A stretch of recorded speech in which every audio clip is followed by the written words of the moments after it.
दोस्तों, अगर आप अमीर बनना चाहते हैं तो सबसे पहले पैसा कमाने की नहीं बल्कि पैसे को समझने की जरूरत है।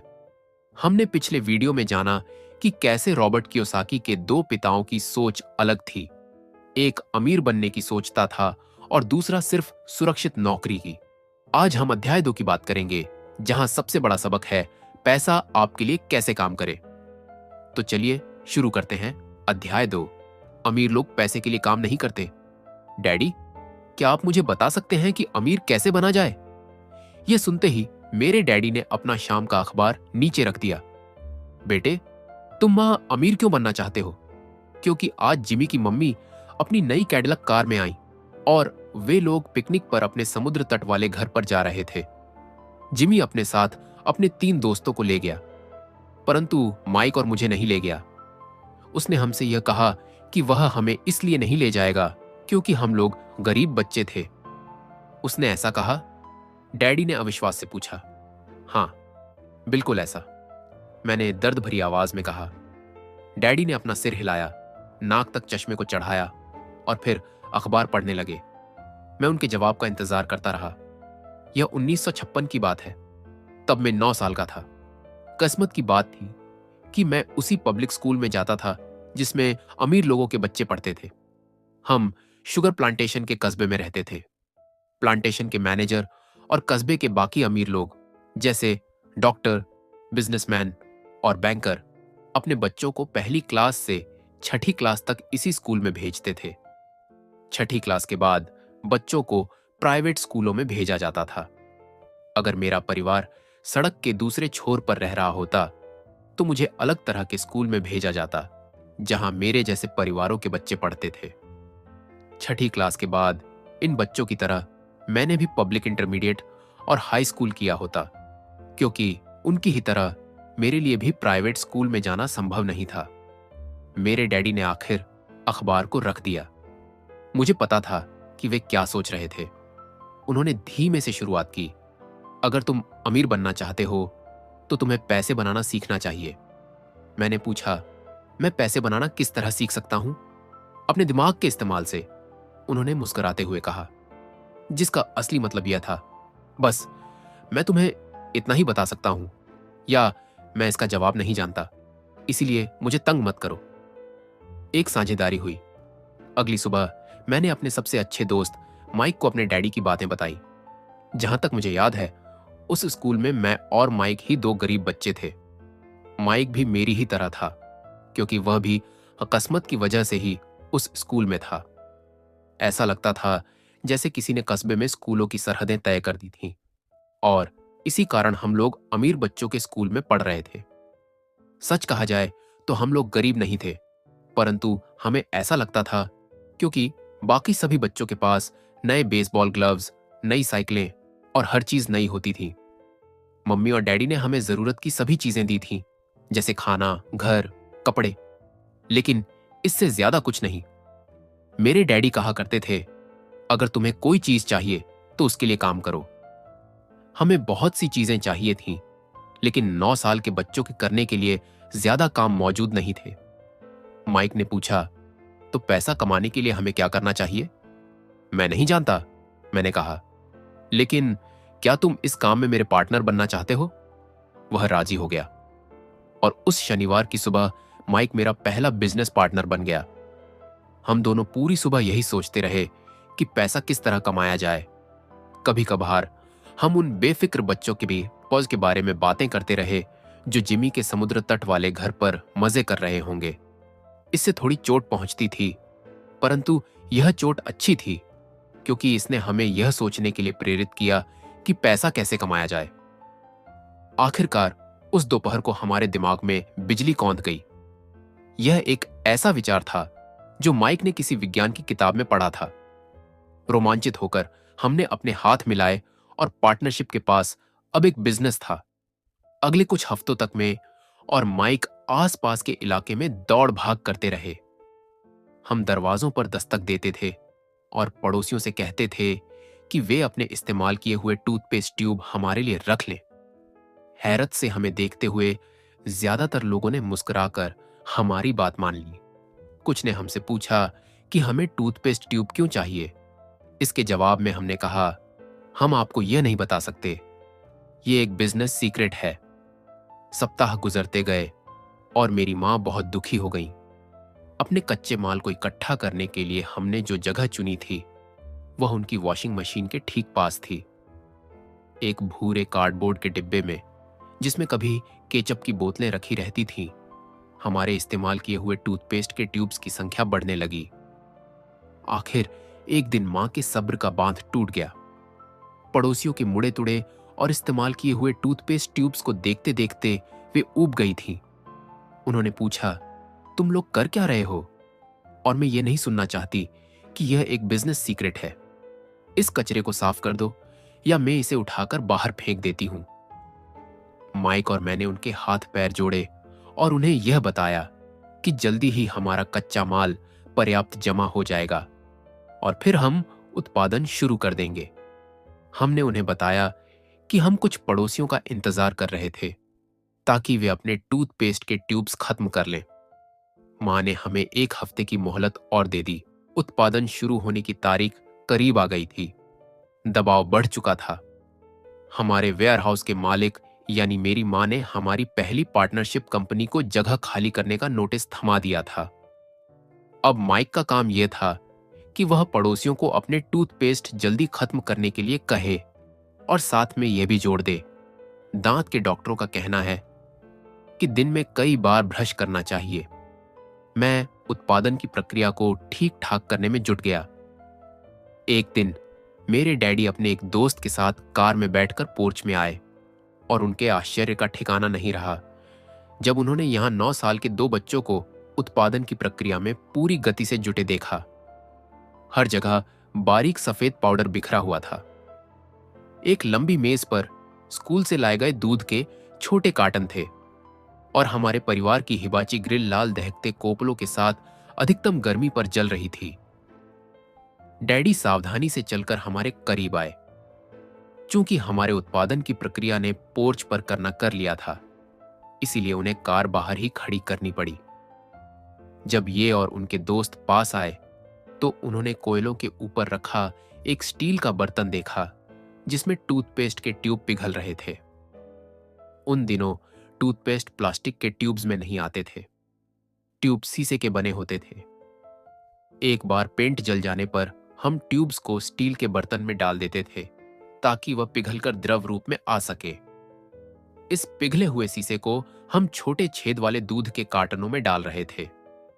दूध के इन कार्टनों में प्लास्टर ऑफ पेरिस भरा था। हर तरफ फैला सफेद पाउडर प्लास्टर ही था जिसमें हमने पानी मिलाया था। जल्दबाजी में मैंने उसके बैग को गिरा दिया था और पूरी जमीन ऐसी लग रही थी जैसे वहां अभी अभी बाग का तूफान आया हो। दूध के कार्टन बाहरी बक्से थे जिसके भीतर प्लास्टर ऑफ पेरिस के सांचे थे। मेरे डैडी और उनके दोस्त हमें देखते रहे और हम पिघले हुए शीशे को प्लास्टर ऑफ पेरिस के क्यूब के ऊपर से छोटे से छेद में डालते रहे। संभल कर, मेरे डैडी ने कहा। मैंने बिना सिर उठाए हामी भर दी। आखिरकार जब शीशे को डालने का काम खत्म हो गया तो मैंने स्टील के बर्तन को नीचे रख दिया और फिर अपने डैडी की तरफ देखकर मुस्कुराया। उन्होंने हल्की मुस्कान के साथ पूछा, तुम लोग क्या कर रहे हो? हम वही कर रहे हैं जो आपने बताया था। हम अमीर बनने जा रहे हैं, मैंने कहा। हाँ, माइक ने सिर को हिलाते हुए और मुस्कुराते हुए कहा। हम दोनों पार्टनर हैं, डैडी ने पूछा। और इन प्लास्टर के सांचों में क्या है? देखिए, मैंने कहा, इसमें एक बहुत अच्छी चीज है। छोटे हथौड़े से मैंने सील को ठोका जिससे बाहरी खोल टूट गया। सावधानी से मैंने ऊपर के आधे प्लास्टर को हटाया और जस्ते का एक सिक्का बाहर गिर गया। हे भगवान, मेरे डैडी ने कहा, तो तुम लोग जरते के सिक्के ढाल रहे थे? बिल्कुल सही, माइक ने कहा। हम वही कर रहे थे जैसा आपने हमसे कहा था। हम पैसा बना रहे थे। मेरे डैडी के दोस्त जोर से हंसने लगे। मेरे डैडी भी मुस्कुराए और उन्होंने अपना सिर हिलाया। उनके सामने आग और टूथपेस्ट की ट्यूब्स के बक्से के साथ सफेद धूल में लिपटे हुए 2 बच्चे खड़े थे जो इस कान से उस कान तक खुलकर मुस्कुरा रहे थे। उन्होंने हमसे कहा कि हम सब कुछ छोड़कर उनके साथ चले और घर के सामने वाली सीढ़ी पर बैठे। मुस्कुराते हुए उन्होंने हमें जालसाजी शब्द का मतलब समझाया। हमारे सपने धराशायी हो गए थे। तो आपका मतलब है कि यह गैरकानूनी है?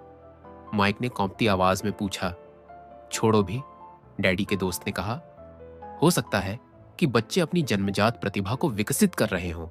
मेरे डैडी उन्हें घूरते रहे। हाँ, यह गैरकानूनी है, डैडी ने नरमी से कहा। परंतु तुम लोगों ने यह साबित कर दिया है कि तुम में बहुत ज्यादा रचनात्मकता और मौलिक विचार हैं। इसी तरह आगे बढ़ते रहो। मुझे तुम पर गर्व है। निराश होकर माइक और मैं तकरीबन 20 मिनट तक चुपचाप अपना सिर पकड़कर बैठे रहे। इसके बाद हमने सारा अटाला साफ करना शुरू किया। पहले ही दिन हमारा बिजनेस चौपट हो गया था। पाउडर साफ करते हुए मैंने माइक की ओर देखा और कहा, मुझे लगता है जिमी और उसके दोस्त ठीक कहते हैं। हम सचमुच गरीब हैं। जब मैंने यह कहा तब डैडी बस जाने ही वाले थे। बच्चों, उन्होंने कहा, तुम गरीब तभी कहलाओगे जब तुम लोग हार मान लोगे। सबसे महत्वपूर्ण चीज यह है कि तुमने कुछ किया। ज्यादातर लोग केवल अमीर बनने के बारे में बातें करते रहते हैं और उसके सपने देखते रहते हैं। तुमने कुछ किया है। मुझे तुम दोनों पर गर्व है। मैं एक बार फिर से यही कहूंगा, आगे बढ़े चलो, हार मत मानो। माइक और मैं खामोश खड़े रहे। ये शब्द सुनने में अच्छे थे, परंतु हमें यह पता नहीं था कि हमें क्या करना चाहिए। तो ऐसा क्यों है डैडी कि आप अमीर नहीं हैं? मैंने पूछा। क्योंकि मैंने एक स्कूल टीचर बनने का फैसला किया था। स्कूल के टीचर अमीर बनने के बारे में नहीं सोचते। हम सिर्फ पढ़ाना पसंद करते हैं। काश कि मैं तुम लोगों की मदद कर सकता, परंतु हकीकत में मैं यह नहीं जानता कि दौलत कैसे कमाई जाती है। माइक और मैं पलटे और अपने सफाई अभियान में जुट गए। डैडी ने कहा, अगर तुम लोग यह सीखना ही चाहते हो कि अमीर कैसे बना जाता है तो मुझसे मत पूछो। माइक, तुम अपने डैडी से यह सवाल पूछो। मेरे डैडी? माइक ने हैरानी से कहा। हो, तुम्हारे डैडी? मेरे डैडी ने मुस्कुराकर दोहराया। तुम्हारे डैडी और मेरा बैंकर एक ही है और वह तुम्हारे डैडी की बहुत तारीफ करता है। उसने मुझे कई बार यह बताया है कि पैसा बनाने में तुम्हारे डैडी का कोई जवाब नहीं है। मेरे डैडी? माइक ने एक बार फिर हैरानी से पूछा। फिर ऐसा क्यों है कि स्कूल के अमीर बच्चों की तरह हमारे पास शानदार कार और आलीशान बंगला नहीं है? शानदार कार और आलीशान बंगले के होने का यह मतलब नहीं होता कि आप निश्चित रूप से अमीर हैं या आप पैसा बनाने की कला जानते हैं, डैडी ने जवाब दिया। जिमी के डैडी शुगर प्लांटेशन में काम करते हैं। उनमें और मुझ में ज्यादा फर्क नहीं है। वे एक कंपनी के लिए काम करते हैं और मेन सरकार के लिए। कंपनी उन्हें कार खरीद कर दे देती है। इस समय शक्कर की कंपनी आर्थिक संकट में फंसी हुई है और जिमी के डैडी के पास जल्द ही कुछ नहीं बचेगा। तुम्हारे डैडी अलग हैं माइक। ऐसा लगता है कि वे एक साम्राज्य बनाने जा रहे हैं और मेरा अंदाज है कि कुछ ही सालों में वे बहुत अमीर बन जाएंगे। यह सुनकर माइक और मैं एक बार फिर रोमांचित हो गए। नए उत्साह से हमने अपने डूबे हुए व्यवसाय के कचरे को साफ करना शुरू कर दिया। जब हम सफाई कर रहे थे तो हमने यह भी योजना बना ली कि कब और कैसे माइक के डैडी से बात की जाए। समस्या यह थी कि माइक के डैडी बहुत ज्यादा काम करते थे और देर रात तक घर नहीं लौटते थे। माइक के डैडी के पास कई वेयरहाउस, कंस्ट्रक्शन कंपनी, स्टोर्स की श्रृंखला और 3 रेस्तरां थे। रेस्तरां के कारण ही उन्हें घर लौटने में देर हो जाती थी। सफाई खत्म करने के बाद माइक बस पकड़कर अपने घर चला गया। वह अपने डैडी से बात करने वाला था, चाहे वे कितनी ही देर से घर लौटें, और उनसे पूछने वाला था कि क्या वे हमें अमीर बनने की तरकीब सिखाने के लिए तैयार हैं। माइक ने मुझसे वादा किया कि जैसे ही वह अपने डैडी से बात कर लेगा वह मुझे फोन करेगा, चाहे कितनी ही देर क्यों ना हो जाए। फोन रात को 8:30 पर आया। ओके, अगले शनिवार, मैंने कहा और फोन रख दिया। माइक के डैडी माइक और मुझसे मिलने के लिए तैयार हो गए थे। शनिवार की सुबह 7:30 पर मैंने शहर के दूसरे हिस्से में जाने के लिए बस पकड़ी और सब शुरू हुए। मैं तुम्हें 1 घंटे के 10 सेंट दूंगा। 1956 की तनख्वाह के हिसाब से भी 10 सेंट प्रति घंटे का वेतन कम था। माइकल और मेन सुबह 8 बजे उसके डैडी से मिले। वे पहले से ही व्यस्त थे और उनके पास 1 घंटे से भी ज्यादा का काम मौजूद था।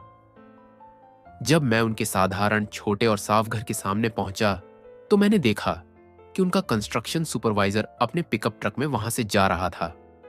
माइक मुझे दरवाजे पर ही मिल गया। डैडी अभी फोन पर हैं और उन्होंने कहा है कि हम लोग पीछे के पोर्च में उनका इंतजार करें, माइक ने दरवाजा खोलते हुए कहा। जब मैंने उस पुराने घर की दहलीज के अंदर कदम रखा तो लकड़ी के पुराने फर्श की चरमराहट सुनाई दी। दरवाजे के भीतर सस्ती सी चटाई थी।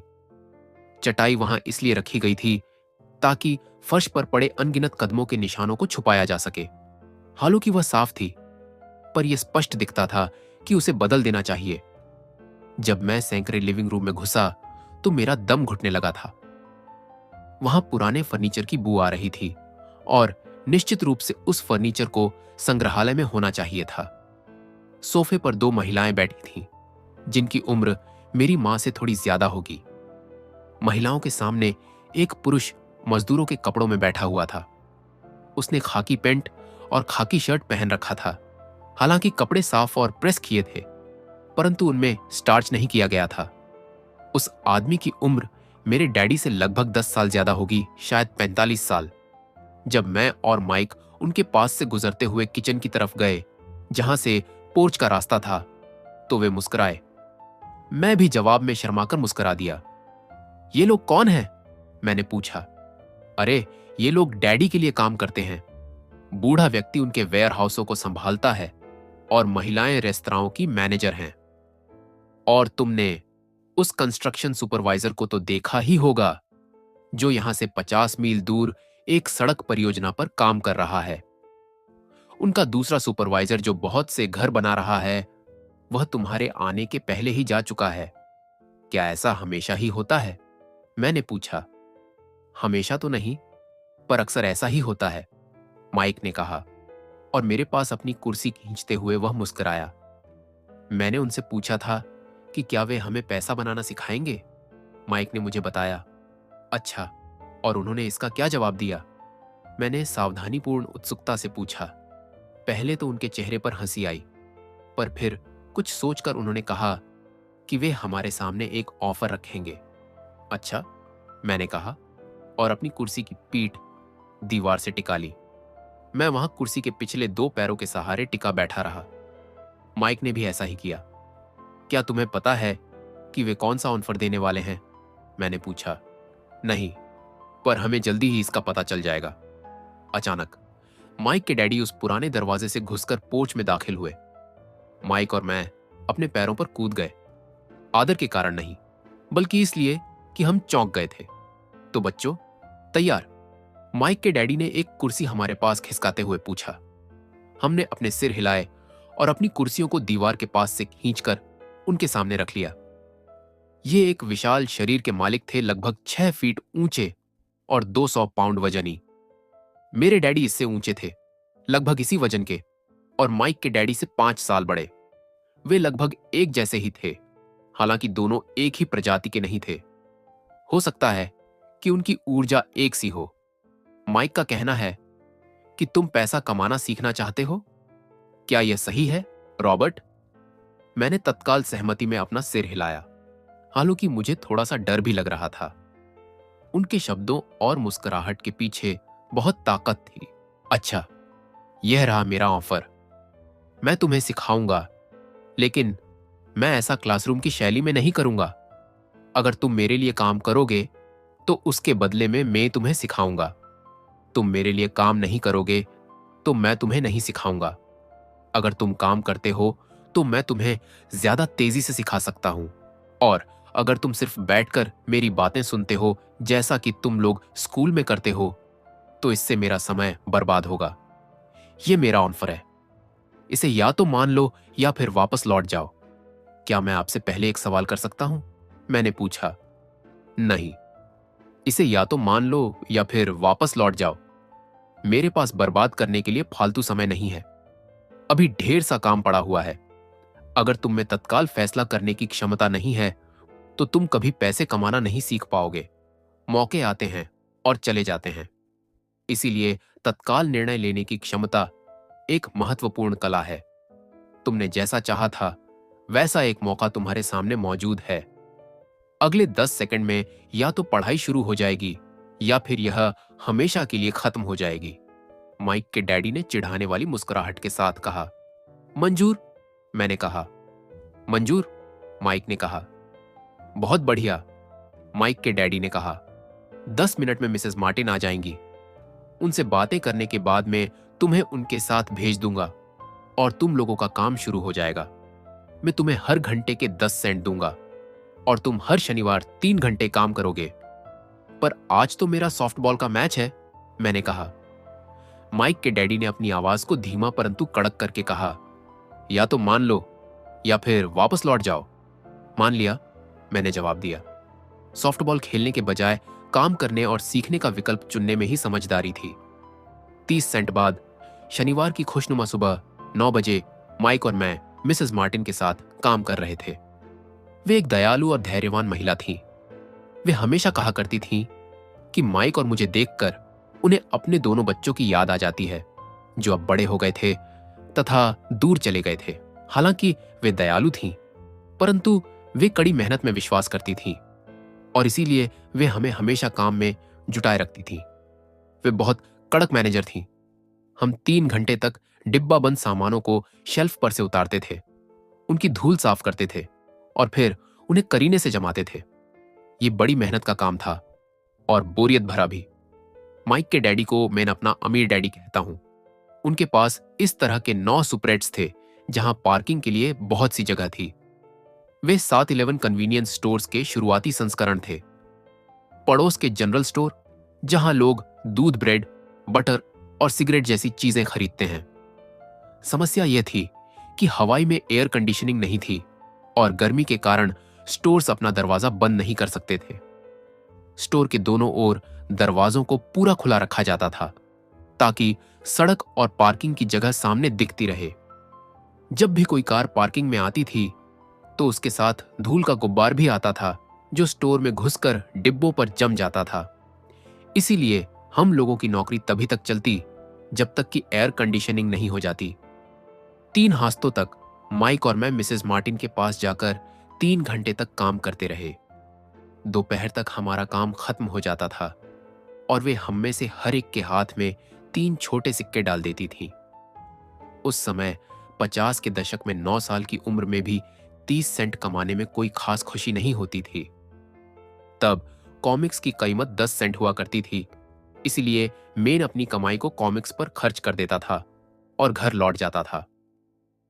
चौथे हफ्ते के बुधवार तक मैंने काम छोड़ने का मन बना लिया था।